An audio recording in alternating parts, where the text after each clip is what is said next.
It's interesting when you get closer to the individual, you know, the collective view of change is, yeah, change sounds great. And then you start to narrow it in. So hang on, my team's got to change. Oh, I'm not so sure about that. Hang on, I've got to change myself. I'm not signing up for this. So I think the more personal that change becomes, the more resistance you tend to find against it.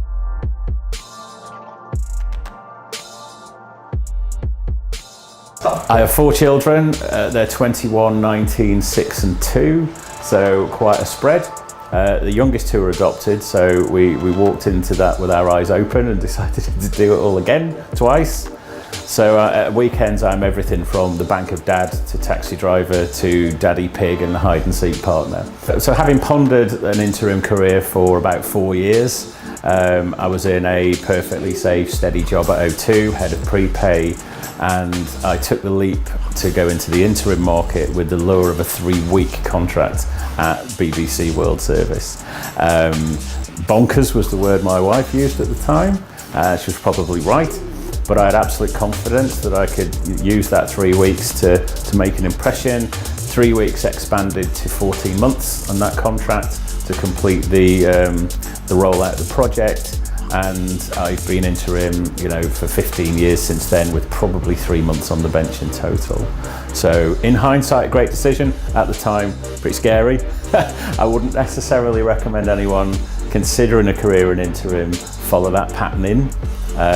But I would say secure your first assignment before you cut your cord, and don't, you know, end a permanent job with a 3-week contract at the end of it. I don't think I've ever handled a transformation program without insisting that there is a standalone, separately managed comms work stream. And the comms changes depending who you're communicating to in terms of media and frequency.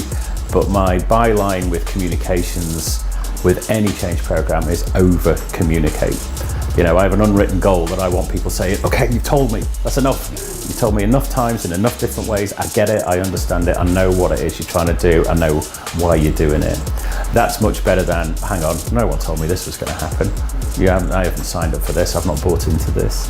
One of the consistent things that people have said in some of my testimonials is, you know, he left behind a far stronger team than he came into. His coaching and mentoring was one of the legacies he left behind that we maybe didn't expect with an interim solution.